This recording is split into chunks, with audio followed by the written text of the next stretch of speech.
Trying to see if I can get this live streaming situation working. I have no idea if it is or not. Says I'm live. Ah, seems to be working.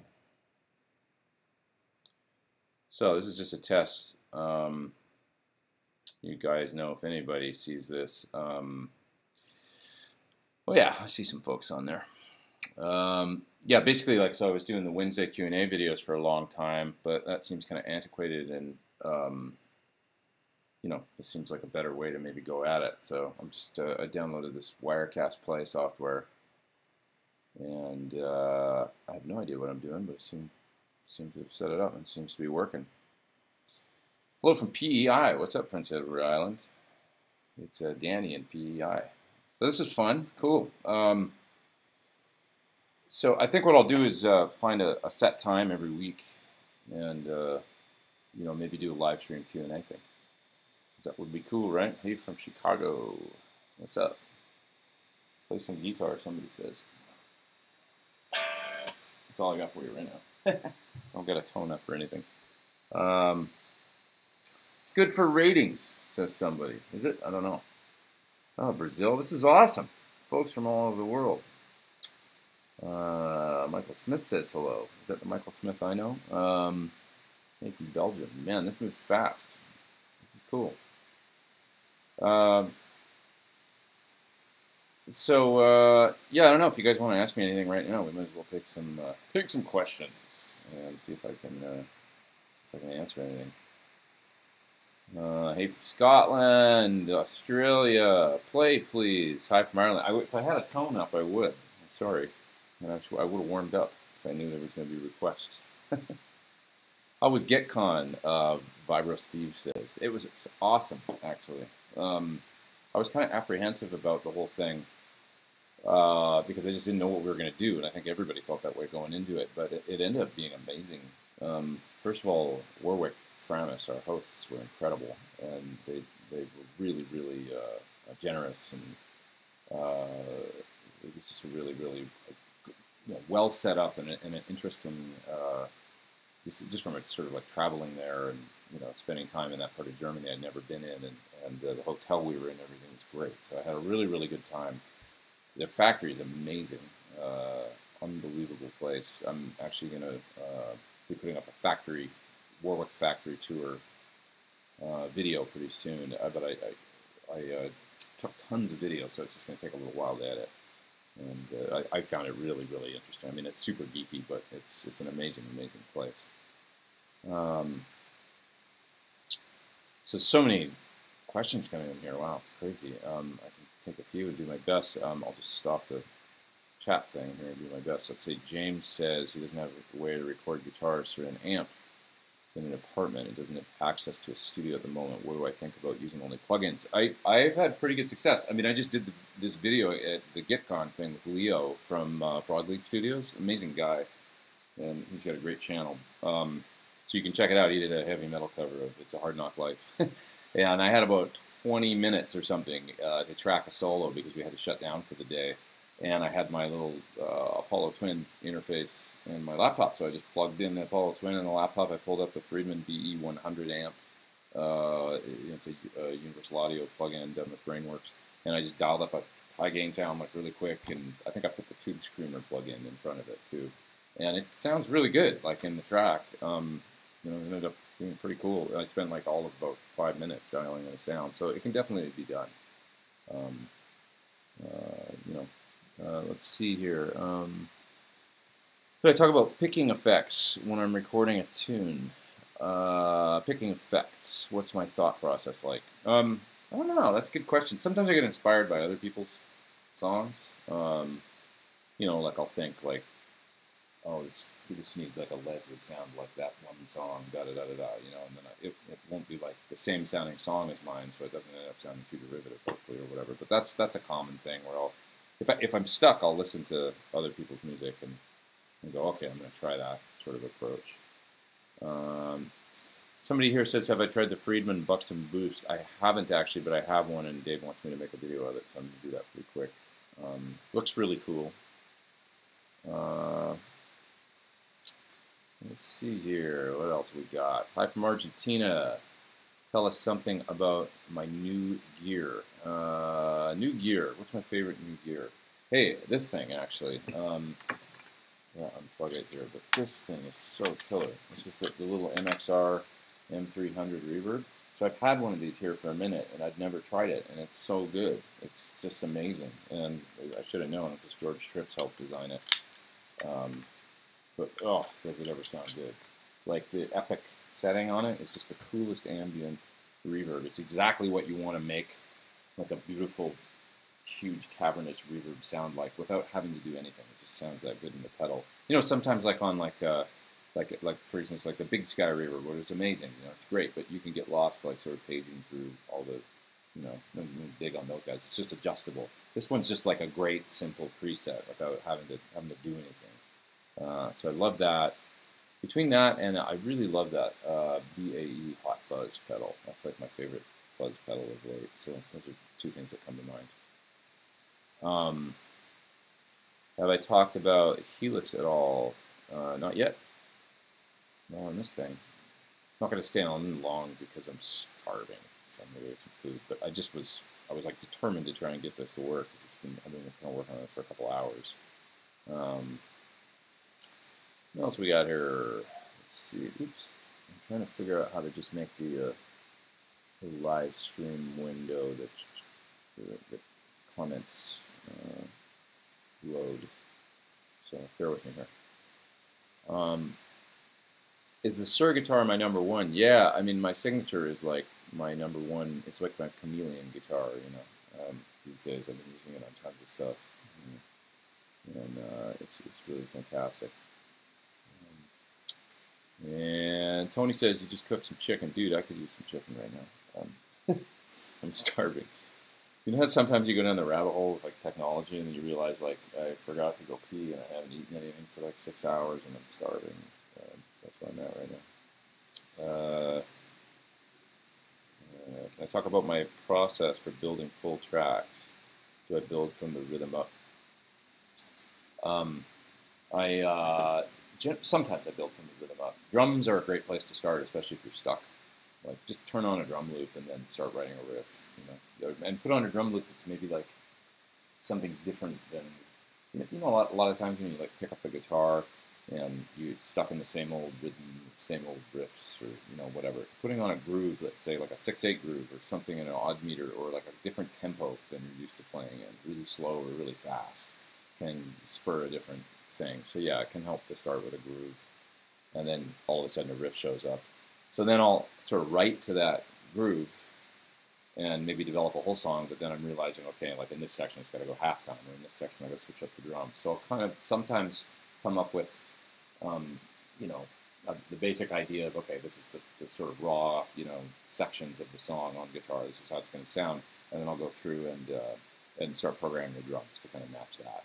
So maybe put down a scratch guitar to the loop that I had come up with originally, and then I'll go through and start modifying that loop so that it's got dynamics and changes and stuff like that. Now I've got something to work to. Then I'll cut the real guitar parts to that, and then I guess I cut the bass, and then I play some beat guitars.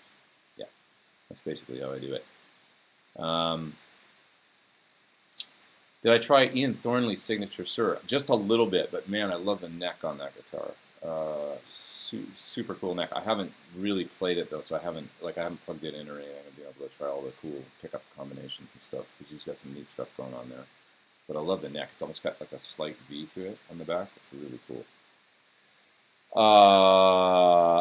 Burning Telly says he wants hair like mine, but he doesn't have any, so he doesn't know what to do. Well, I mean, there's always Bosley. You know, you see those ads on TV, so there's ways. They can do anything these days, man. All the problems are solved. Andy Wood, sir. I haven't really played that one. It's a 24 fret Telly, and I actually haven't gotten a chance to check one of those out yet. But I love that he did something different. You know, it's like it's a Telly because he's a Telly guy and he likes that, but he's a modern player, and so he did his own thing. So that's cool. Somebody says I brought a vintage Strat to where? Do you mean to Germany? I didn't actually. And somebody says, when's the last time I went to Canada? I played a gig in Canada on Canada Day, July 1st. That was my last time there. I'm going to run up there actually pretty soon for a little trip to see some family and stuff. What's the best compression pedal in my experience? I really like the Keeley GC2. I have it on my board right here at my feet. Simple, sounds killer. I like the Sir Koji. I like the Cali 76. The Cali 76 is really cool in so many different ways, and I sort of think of it as like a rootsy compressor that's almost like, it could be like kind of an always-on thing, because it's got the blend knob, and you can use it as kind of like, is it on, is it off, like a really great sort of tone enhancer. So it's terrific for that. So some good ones. What do I think of Bugera? I don't know. I've never played a Bugera. So. Tell us about your new Marshall. There was a guy that had this 72 Marshall advertised on a gear forum, on a Facebook gear forum, and I looked at it and it looked really clean.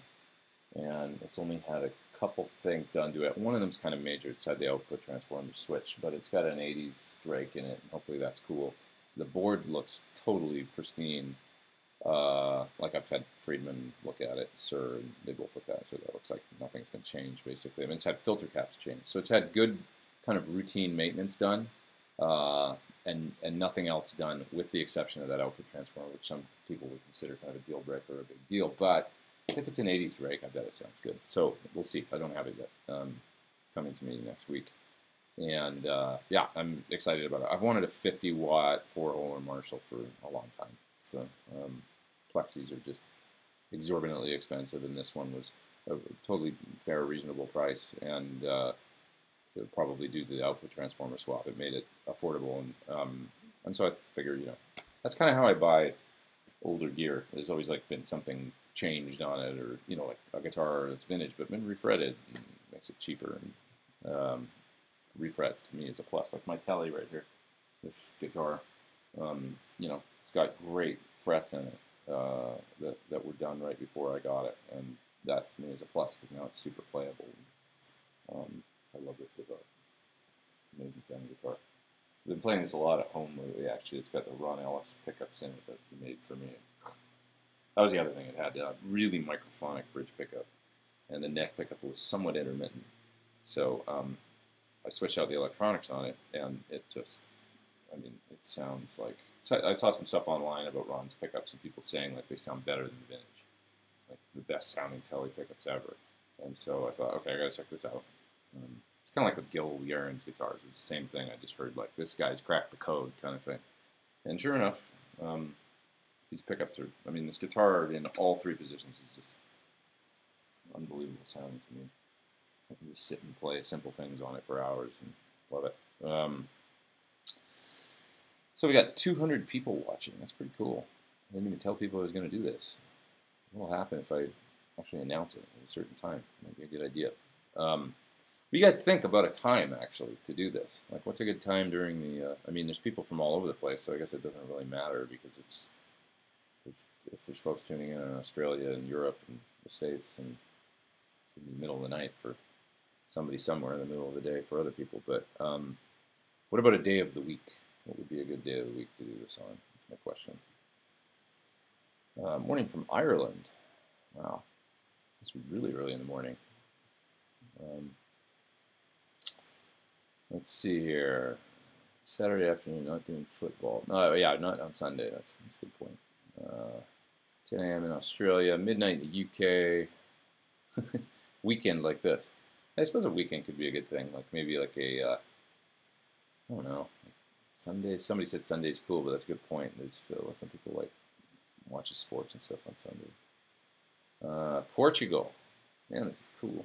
Folks from all over. A lot of people saying Sunday. I could get into that. I mean, maybe like a Sunday, you know, 11 a.m. thing. Get my ass out of bed. Sunday, you know, why not? Let's see. A specific topic would be good. Well, yeah, that's a good idea, actually. Kind of, maybe I could post on my Facebook, like, here's going to be the overall topic I want to talk about this week.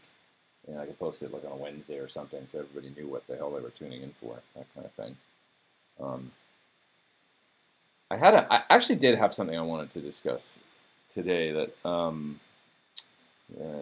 that was I got on this Guitarist Ireland thread today talking about there's this girl named Chelsea Wolfe that this woman's got an amazing few albums out, I think, but she's kind of a primitive sort of guitar player. And so they were saying, like, what is this crap sort of thing on there? And other people were saying, no, it's amazing. So I thought I'd go check her out. She did a video for Fender and with Matt from Guitar Moves. And I sort of felt like the video, I love Matt and stuff. Nothing bad about him. He's amazing. I love all the Guitar Moves shows. But I thought the video is tough because it doesn't sort of portray her in the best light, because she needs to be seen within context, which is a full band, I think, and within the context of her music. Anyway, the music to me, like, I saw the video and it's like, yeah, it's not a great video, I don't think, but I was intrigued, like, what her music actually sound like. So then I went and listened to her music on YouTube, and because there's a whole bunch of songs on there, and the new stuff, like, she just put out an album a month ago, and I was like, holy shit, this record is really cool. Like, it's basically, if you like Soundgarden, Black Sabbath, Nine Inch Nails, Bauhaus, My Bloody Valentine, it's just like deep and awesome. And then some of her older stuff sounded like Portishead to me, but like really heavy, like if Portishead was a metal band or something. And I just got sucked in. I was like, this is amazing. So we got into this whole discussion on the Guitarist Ireland page about, like, I was basically just trying to make the point that, like, you know, ability on the instrument, like technical ability on the instrument, does not equate to artistic credibility or like being able to write great songs and being able to communicate a larger sort of musical, you know, idea or whatever. And so there was a good debate that we had about it, and I posted a bunch of the videos in the thread there, just saying, go listen to the music, go listen to her inner element, like being able to actually, because she's kind of an amazing singer, beautiful melodies, and you know, I was just saying, like, you know, a lot of folks, they're not necessarily like the most technical guitar players. They use the guitar as like a vehicle to write songs, but they've got an amazing artistic vision. So that was my point. Anyway, so I don't know, thoughts about that. Yeah, Chelsea Wolfe. Jack Arthur says, somebody said she's amazing. Somebody says, doesn't it bother me if the sound of the guitar is bad? It does, but I wouldn't consider any of the tones I heard coming out of her, especially like in her music, bad. It's gnarly. It's like, I mean, there's some beautiful stuff and a lot of ambient stuff going on, and then there's some really fuzzed out, heavy, drop tuned, like gnarly stuff that is super cool. Yeah. What do I want to do for the rest of my life, says Jared. God, dude, I don't know. I want to rock. I can't come up with anything else. That's all I've ever done, and I'm not very good at adulting, so I'll just rock, I guess. 3 fave guitar players. Geez, Van Halen popped into my head instantly. Michael Landau and Jeff Beck. I'll pick those 3 for now. So I'm saying I fell in love. I did kind of fall in love with the music today. I mean, I love hearing anything that I got chills, like, listening to some of it, and that's a good sign. And it's new music, and it's like, how cool is that? It's so dynamic, and yeah, I mean, it's great to be a fan of anything, especially when you're in your advanced years like me. If you can get turned on by some new music, it's so cool. Somebody says Cobain was not a good player, but what an artist. Absolutely. He's not like a technically amazing guitar player, but he sure did communicate with a lot of people, and I liked what he did, that's for sure, you know.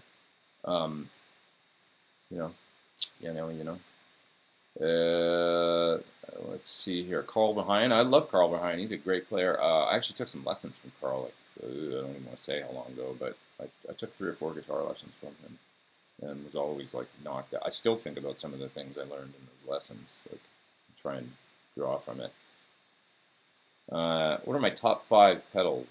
I don't know if I have a top 5. I mean, I'd have to say, like, basically like a good compressor, a good drive, a good fuzz, a good delay, and then a good all-around modulation. And I didn't even get reverb in there.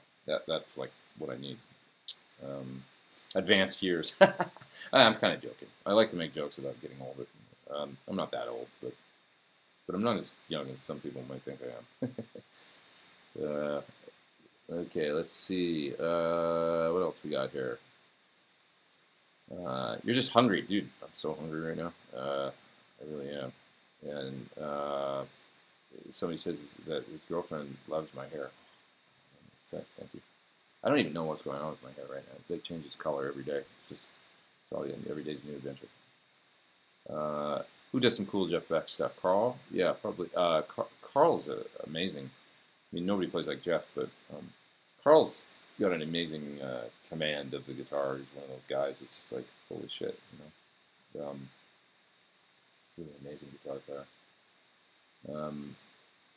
How often does Ted Green's playing come to mind? Man, I took lessons from Ted. I don't know if you knew that, asking that question, but I actually used to take lessons from Ted. Okay, I'm going to show you guys something. Hold on. One of these two. Okay, so one time I went for a lesson with Ted, and this is Ted Green we're talking about here, who a lot of people like Eric Johnson and all kinds of people say Ted Green is the, you know, absolutely the master. I think it's this book. Yeah. So I go for my lesson with Ted, and we ended up spending most of the lesson just talking about guitars, just like I am, right? I mean, I can talk about guitars like you guys know. I mean, like I'm just crazy about guitars, like you all are. But I was just spouting off and going on and on, asking him all kinds of questions, and because you know, you'd go in Ted's house, and it was like literally like books stacked floor to ceiling all the way around with like a little pathway to get through, like his apartment. And guitars and guitar amps and like necks sticking out of places and parts and things. He was just like a sort of mad guitar music genius with this. He lived in this crazy like land of, you know, in an apartment in Encino. But anyway, you'd go in and sit like on the floor, generally cross-legged, you know, with your guitars across from one another, and then he'd just proceed to blow your mind for the next hour with his unbelievable. I mean, the guy was like he was like a musicologist, and like you know, he'd sit and play like a Beatles song or something to demonstrate something, and all the parts were there, like all the vocal parts and the bass and not to mention the guitar, like anything crucial was there. And it's not like he'd memorize it; he was just doing it from memory. And no 2 days, if you'd say, you know, play Penny Lane, he'd just start playing it, and he just knew it, how to play it, and it wasn't like a rehearsed thing. Is what I'm getting at. He just could pull it, you know, out of seemingly nowhere. Like crazy, like genius level stuff going on. So anyway, we spent most of the time, I burned most of my lesson one day just talking guitar. And he went, hold on a second, just stay there for a second. He goes in the other room and he comes back with a book. And it was this book. And he gave it to me, and he wrote on the, here's his note. He wrote on the, he started writing in it. And I was like, what's he doing, you know? And he wrote right here, on this page, 6/21/95. Wow, 22 years ago. Your love of guitar has earned you this guitar book, Peter. I enjoy very much how much you enjoy the guitar, Ted. So that's pretty special. He was an amazing, amazing guy. A couple months before he passed away, I actually went for one last lesson with him. My friend Mark Goldenberg hit me up and said that he had a lesson. Mark's an amazing guitar player too. He said, I've got a lesson with Mark and I can't make it. Do you want to be my sub? And I hadn't seen Ted in a long time at that point. This was, you know, the early 2000s. And I hadn't seen him for probably like maybe 10 years or something. And I said, yeah, I'd love to see Ted. So then I went in and I had a lesson with him. It was great to see him again. And then he passed away like 2 months after that or something. So I was so stoked that Mark had called me, and, you know, he's just a special guy. Anyway, have I ever played a place where I couldn't speak the language? Well, geez, I spent a lot of time in France and Japan the last few years playing, and I speak very limited Japanese and very limited French. So somebody says, what's it say here? If I had to pick 2 pedals, what would it be? It would be an overdrive and a delay, I think. You know, good all-around drive and a good basic delay. Let's hear. What do I think of Steve Stevens and Brian Setzer not being in the Rock and Roll Hall of Fame? Well, Steve's my good pal, so I definitely think Steve Billy Idol should be in the Rock and Roll Hall of Fame. Brian Setzer, man, yeah, I mean that guy should be in the Rock and Roll Hall of Fame. You're right, for sure. Stray Cats, I mean that'll probably happen, right? I mean he's amazing. He's so scary on guitar. I saw him live a couple of years ago doing his Christmas thing. The Brian Setzer, you know, whatever he does, the Christmas show every year with the big band. It was so amazing. Am I friends with Andy Wood? Yeah, I'm friends with Andy. I don't see him much because he doesn't live in LA, but he's a great guy, and you know, I see him at least every year at NAMM, if not a couple times a year, and he's just dangerous. Do I teach via Skype? Not right now. I haven't been. I did that for a little while, and it was pretty cool. I might do it again at some point. Do I use a speaker attenuator on stage? I used to, not anymore. The amp, the PT100, has such a great master volume, and it derives a lot of its tone from the preamp, so I don't feel like I need to use any kind of attenuator with that amp. Let's see, what else here? In my opinion, what's the best Marshall in a box pedal ever? Well, I can give you some top ones. If you specifically want Marshall in a box, I think that for a plexi kind of thing, man, there's a lot of really good ones. The LaGrange is pretty great, I think, for that. Dave's new Dirty Shirley pedal that I just did a video of is really terrific, Friedman. Marshall, what else? The Ramble Effects, and I'm forgetting the name of it now. The Ramble Effects Marshall pedal is really, really cool. It's got the you know, loudness 1 and 2, or volume 1 and 2 kind of knobs on it, and then a tone control. That thing sounds great. So you can kind of blend the bright and normal channels. It actually really sounds like it. It's a really good pedal. What else? The BEOD is great for the modded thing. And what else? What is the most epic venue you've ever played? Well, for sure the Fuji show with Yoshi Nagabuchi that we did. There's videos of it on YouTube and stuff, but we did it, you know, in like an amazing big open area at the foot of Fuji with the mountain in the background and stuff like that. And we played all night, and the sun came up, and you could see the mountain. And, it was ridiculous. It was 100,000 people. That was the most epic venue I've ever played. Somebody says, so close to 100K. Congrats in advance. Yes, thank you. Yeah, I'm about 200 people away, I think, from 100,000 subscribers, which I'm so stoked about. I can't believe that many people care. So, pretty nice. Have I used any MI audio? Is that the pedals, the people that make the Crunch Box? Not really, actually. I'm not really familiar with their pedals. I did try that one pedal once, but I don't really remember what it sounded like, to tell you the truth. Have I ever taken a few months off from guitar? Never as long as a few months, but I have taken like a week or 2 weeks. Sometimes I feel like it's really good to actually take a little bit of time off. I think it's beneficial. Like, you come back to it and you got to practice to get your chops back, but your ideas are fresh and it feels really good to play generally. I mean, it feels like shit for the first little bit until your hands, you know, but the ideas are there, and you know, you're excited to like come back to it is generally what I find. Thoughts on Guthrie Govan? I love Guthrie. I think he's amazing.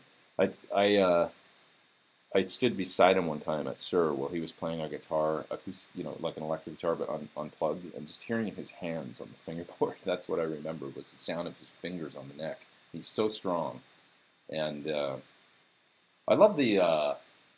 You know what a great video, a Guthrie thing is the TC Ditto looper. There's a video where they sort of give him the Ditto looper. He's never tried it before, and then his first thing that he does with it is really awesome. Like, you give it, you know, to see him kind of like just creating with an effect he's never tried, and the things that he kind of comes up with without overthinking it or anything. Not that that guy probably ever overthinks, but it's just like it's like an insight into his raw like creativity that I thought was really cool. Watching him play with the loop pedal and just kind of create with it, and it was like kind of mind blowing. Like, he's amazing.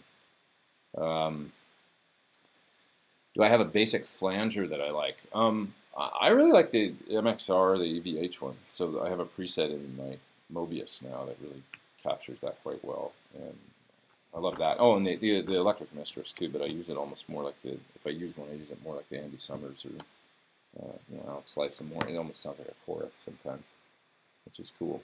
Somebody says hi from Norway. Hey, what's up? Let's see. Somebody says that they heard I was a member of Weird Al Yankovic's band. A rumor. I would love to play with Weird Al. So I have to say that rumor is not true, but I'd gladly do it. Oh, somebody posted the link to the Guthrie video with the looper. That's cool. Thank you. Thanks for that. Sorry if I'm missing some. I know I'm missing a lot of these, but let's see. Where's the best place to start when building a guitar? Oh man, that comment went by and now I lost it. Oh, there it is. A guitar-based YouTube channel.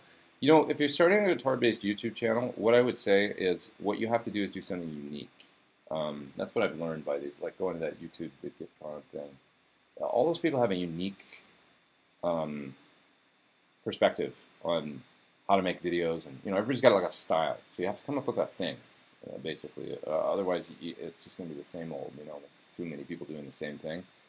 Like sometimes I'll see videos and people are basically doing what I do. You know, I was like, hey, that was my thing. You know, when people are like, hey, welcome to my studio, and today we're going to take a look at the so and so, and then they like play a song. And it was like, well, okay, it might not be the most revolutionary thing, but that was sort of like my little angle or whatever. So I love it when you see like you know, like the different people that make gear demos or whatever. Sometimes there's ones that like knobs or you know, these different people that have the very different approach to anything, and I love that. It's like, oh, this person's got completely their own angle on it, and it makes it really different and fun. And then you've got a reason to subscribe to someone else's channel. You know, if there's too many of the same thing out there, I think it just kind of, I don't know. It's not interesting. Have I ever played in Argentina? I totally played in Argentina a bunch of times. I was there with Rocco Rosa and also with Chris Cornell. We played. There's some great actually videos that I just love because they were pretty well recorded and stuff and well shot. You know, so those are nice to watch for me now. But some Cornell shows. One show in particular that we did in Buenos Aires. So if you search Chris Cornell Argentina, they'll probably pop up. One video in particular where we just had a crazy jam. It was at a festival, and I think we were doing a whole lot of love or something, and we broke down in the middle, and he started singing. I think he started singing Overfloater or something, which we'd never played, or maybe it was 4th of July, and I'd never learned it or anything. But Corey kind of knew how to play it, the bass player, and so we did this weird version of like, and he started singing Bela Lugosi's Dead too. I remember that. Sometimes he'd do that, just go off and start on it. You know, tangent, you'd be like, whoa, you gotta kind of tune into what he's doing and stuff, and it was really fun. But that was neat, because it was basically like a crazy unplanned jam in front of like 20,000 people in Argentina. It was fun. What did I think about Strymon's drive pedal? Have not tried it, actually. So, somebody says, any plans on reviewing the Van Welden, sorry if I say that name wrong, Overdrive. I'm actually doing it right now. I have to go to work and do that after I eat. Make it a video of it. It sounds really good. So the coolest thing that he did with that pedal is called the Royal Overdrive. It's highly tunable to any amp, like drastically tunable. So he made it so that you could use it into the normal channel of an AC30 or into like a super bright Marshall. And there's switches on it that allow you to kind of tune the pedal so that you can basically make it sound pretty good into just about any amplifier. And that's unique, I think. Nice in that sense. Like if you're somebody that, you know, is traveling a lot and getting rental backline amps, you don't know what you're going to get or something. That's pretty valuable. And Russell says, thanks for answering my question. You're welcome. I wish I could answer all of these, but I just don't have time, and there's a lot coming in. Somebody says BEOD or Angry Charlie, both good. The BE is more like a modded Marshall type of thing. The Angry Charlie is sort of more like a gainy JCM 800, like not as much gain, maybe a little more like in the, I don't know, like mids or something. Like the BE's got this, like, it sounds like it's a real ballsy, sizzly kind of thing. And then I think of the Angry Charlie more like the Andy Timmons, kind of like maybe like a little less metal or something, you know. What do I think of Brett Garsted? Brett's amazing. He was a teacher at MI when I went there. He was incredible. Suggestions for understanding theory for an intermediate novice. I can learn scales all day, but struggle with the whys and wherefores. I don't know. I did a lesson with Tom Quayle at GitCon that I'm going to be uploading pretty soon, where it was really cool. He sort of talks about how to not think about scales and more about chord tones when you're playing, but he did it in a really practical way, and he teaches that. So I'll get that lesson up pretty soon, and you know, get it out there because I think it was really good. Just one of the many kind of cool videos that I was able to shoot at GitFun with all these amazing players and people. Any plan to come down to Brazil? I'd love to come there again, but not right now. Somebody says, think your mic could come up a bit. Okay, I'll check into that. I didn't even try adjusting it or anything, to tell you the truth. I just sort of got the Wirecast thing set up and then hit live, and I'm amazed it's working. So, what did I think of Gear Man Dude? That guy is so cool. He's actually the sweetest guy, and really, really, really fun. And I remember he was on my plane on the way back from Germany, and so we were both on the plane from Germany to Amsterdam. And then they came and told me that I'd missed my connection because the flight left late, leaving Germany to Amsterdam. So I'd missed my connection, and I was going to have to take a plane the next day, which ended up being fine. I ended up hanging out in Amsterdam. That was cool for the day, but always a fun place to visit. He was like, "Yeah, man, you know what you should do? Buy a ticket, come back with me, and go to." I think he's in Kentucky, you know, and then you can come do a clinic. He was just really cool. He's a nice guy, super nice guy. Let's see what else we got here. Somebody says they got a Thornbucker Plus, and it sounds great. Using it with a Dirty Shirley pedal. Thank you, man. I'm glad you like it. That would be a good combo. That's actually the combo I just used in my video for the Dirty Shirley. Thornbucker humbuckers. That pedal, of course. It was a good pedal for review. What is something I see younger guitar players doing wrong?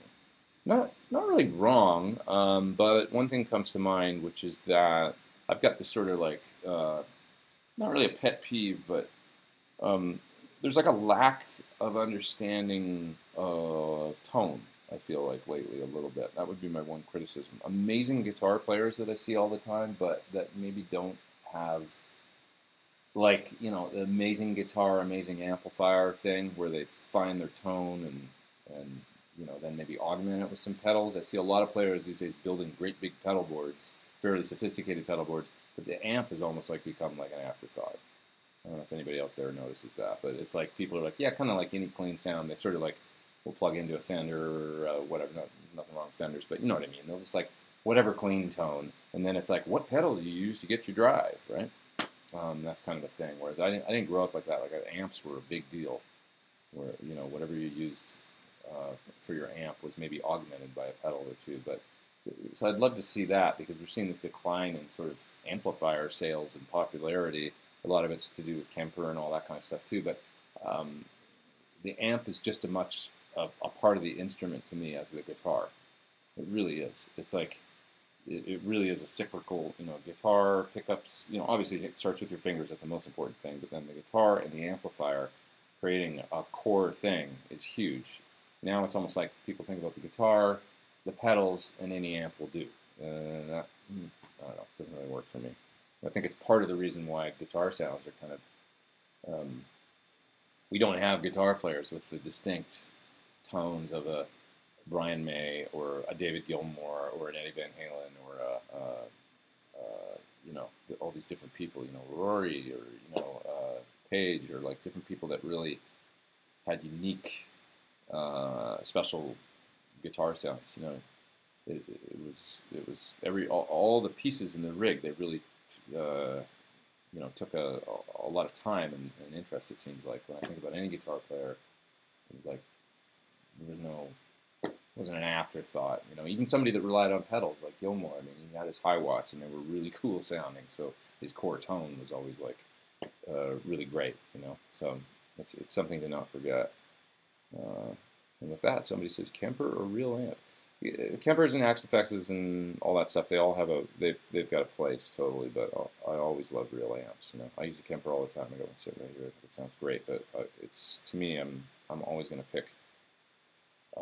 I just love tube amps. I don't know, can't help it. Somebody says, what sub $1,500 or sub $1,000 amp would I recommend to people who can't spend $3,000 on an awesome amp? I mean, there's great, you know, I would probably recommend like trying to find a good used, like if you're a, you know, a roots rock or kind of alternative rock kind of player, I'd find a good used AC30 or a good used AC15 or something like that. Or, you know, you can get used JCM 800s if you're a rock and roll player, and they're killer. Just looking to use, I mean, there's so many guitar amps out there, you know. Find a good used tube amp that is, you know, up your alley, the right style, you know. If you're you know, in the Fender camp, you know, you can get those new deluxes and the I don't know, what are those silver panel ones? Those sounded pretty good to me, you know. And I'm sure there's used ones out there for under $1,000 now. You know, a PV Classic 50 is a good clean amp that has an okay drive channel. But I mean, like Stuart Smith from the Eagles, when I played with Henley, he used a Classic 5410 and you know, some simple Boss pedals and stuff, and it always sounded great. So it's not really about the cost of the amp. You know, making things in America. My amp, I feel like, is a great price, to tell you the truth. I mean, it's $29.95. It's a lot less than if you look at a lot of other 3-channel made in America kind of, you know, it's I think a pretty good deal.